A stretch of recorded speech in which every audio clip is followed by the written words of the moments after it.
Apatit.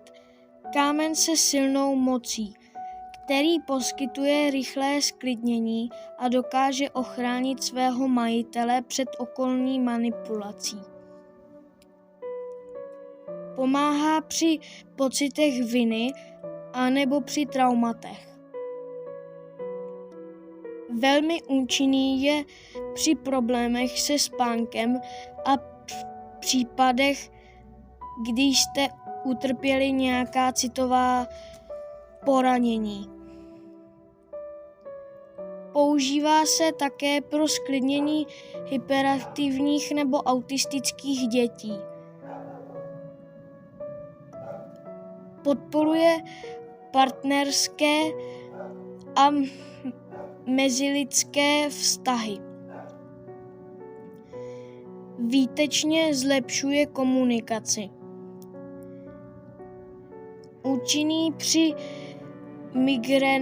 migrénách a ostatních bolestech hlavy.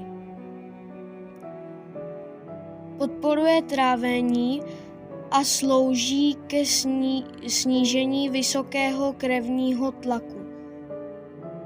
Vyskytuje se v různých barvách, takže jej můžete mít v barvě zelené, modré, šedé, fialové, žluté nebo růžové. Vhodný je zejména pro znamení blíženců. Vzniká v magmatických i sedimentárních horninách. Významná náleziště jsou v Rusku, Maroku, USA a v České republice. Například písek, dolní bory. Apatit je minerál ze skupiny fosfátů.